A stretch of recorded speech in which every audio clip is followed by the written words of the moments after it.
Good morning friends, to the point में आप सभी का स्वागत है। इस वीडियो में हम टैक्सेशन में अक्सर यूज़ किए जाने वाले एक टर्म कास्केडिंग इफ़ेक्ट को पढ़ेंगे और समझेंगे कि ये कास्केडिंग इफ़ेक्ट होता क्या है और इससे हमारे टैक्सेशन सिस्टम पे क्या प्रभाव पड़ता है। तो ये पहले पढ़ते हैं कि क्या डेफिनेशन है कास्केडिंग इफ़ेक्ट की। Cascading effect of taxes means tax on tax, and it happens in the situation where tax is levied on the final product without reducing the amount of tax paid in the previous transaction. अब friends क्या होता है कि जो हमारा पहले का taxation system था ना, उसमें बहुत सारे फ्लॉज थे और जो सबसे बड़ा फ्लॉ था वो ये था कास्केडिंग इफेक्ट का। अब एक एग्जांपल से समझते हैं कास्केडिंग इफेक्ट क्या होता है। मान लीजिए आपकी एक शुगर बनाने की फैक्ट्री है, तो उसके लिए आप शुगर केन सबसे पहले प्रोक्योर कर रहे हैं फार्मर से। तो मान लीजिए आप शुगर केन ले आए और अब आपने अपनी फैक्ट्री में शुगर बनाने का प्रोसेस स्टार्ट कर दिया। अब आपने 5 kg शुगर बना दी और 5 kg शुगर बनाने के बाद आपने इसको 10 रुपीज़ पर kg के हिसाब से होल सेलर को बेचा। सो 10 रुपीज़ पर kg।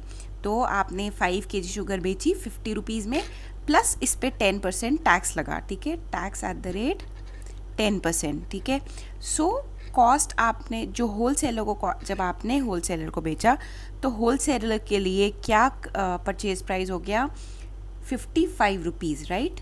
50 रुपीज़ का 10% होता है 5, तो इसको ऐड कर देंगे तो 55। So cost to wholesaler क्या हुई 55। ठीक है, अब इसको जब वो आगे रिटेलर को बेचेगा यही शुगर के पैकेट्स, इस पे फिर से 10% टैक्स लगेगा। तो अब ये 55 पे फिर से 10% टैक्स लगा। ठीक है, तो इसकी कॉस्ट क्या हो गई 60.5 रुपीज़। तो अगर आप ये देख रहे होंगे तो यहाँ पे टैक्स के ऊपर टैक्स लगा। कैसे भाई, ओरिजिनली तो प्रोडक्ट की वैल्यू थी 50 रुपीज़, उस पे लग गए 5 रुपीज़ टैक्सेशन के। ठीक है, अब होल सेलर ने इस पूरे 55 पे 10% टैक्स लगाया, ना कि ₹50 पे। क्यों? क्योंकि उसके लिए तो कॉस्ट क्या थी 55 रुपीज़। तो इसलिए होल सेलर ने उसका जो सेलिंग प्राइस रखा वो उसके ऊपर 10% टैक्स लगा के उसको 60.5 में बेचा। तो ये क्या हुआ, टैक्स के ऊपर टैक्स। क्यों? क्योंकि जो ये 5 रुपीज़ यहाँ पे टैक्स के लगे थे वो भी इसकी कॉस्ट में जुड़ गए। तो इसी कॉन्सेप्ट को बोलते हैं हम टैक्स ऑन टैक्स, जो कि बहुत ही गलत बात है। एक कंज्यूमर के लिए अननेसेसरीली प्रोडक्ट महंगा हो जाता है। क्यों?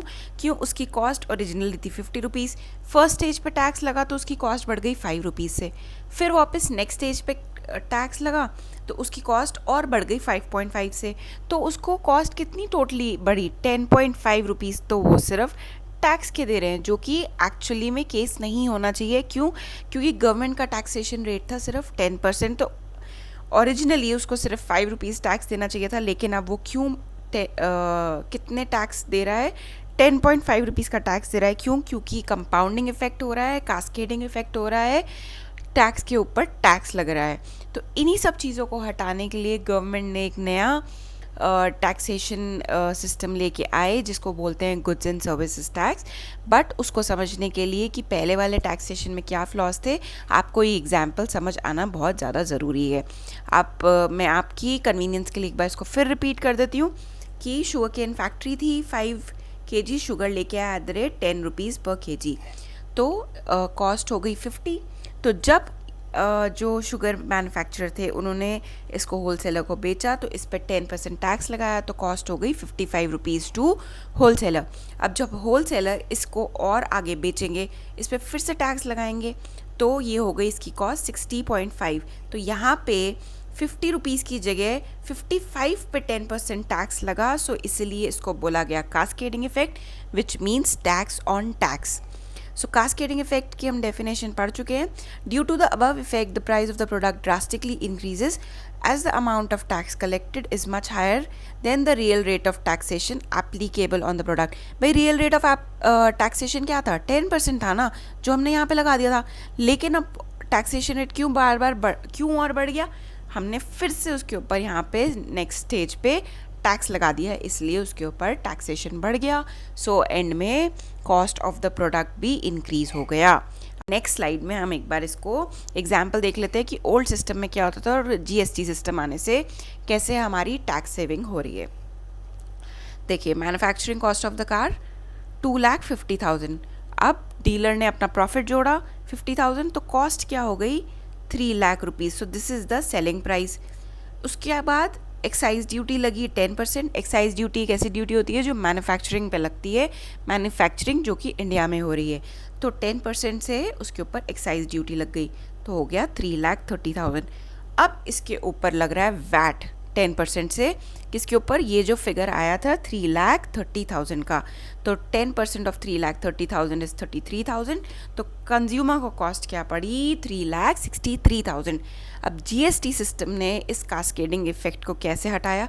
अब आप देख रहे हो जो वैट है ये किस पे कैलकुलेट हुआ, इसके ऊपर भी जो इस अमाउंट में टैक्सेशन का अमाउंट ऑलरेडी इंक्लूडेड था, लेकिन जीएसटी सिस्टम ने इसको कैसे इम्प्रूव किया। जीएसटी सिस्टम ने सारे टैक्सेस को हटा के, ये जो एक्साइज ड्यूटी लग रही थी वैट को हटा के, एक सिंगल इंटीग्रेटेड टैक्स लगाया जिसको गुड्स एंड सर्विस टैक्स कहते हैं। तो अब देखिए manufacturing cost to the of the car 2,50,000, उसके ऊपर डीलर ने अपना प्रॉफिट जोड़ा तो कॉस्ट आ गई 3 लाख। इसमें हम, क्योंकि मैंने आपको कहा था, जैसे बताया, जीएसटी आने से एक्साइज ड्यूटी हट गई तो यहाँ पे हम टैक्स नहीं लगाएंगे, सो यहाँ पे आई वैल्यू 0। फिर वैट वो भी 0 क्योंकि ये हट चुका है, सिर्फ एक टैक्सेशन लगेगा जीएसटी एट द रेट 20%, जो डायरेक्टली यहाँ लगा और किस पे लगा, सीधा इस वैल्यू पे। तो there is no tax on tax, या क्योंकि यहाँ पे आप देख रहे होंगे कोई टैक्स नहीं लगा, सो डायरेक्टली एक ही पॉइंट पे टैक्स लगा 20% से सीधा इस पे, तो फाइनल वैल्यू क्या आया 3,60,000।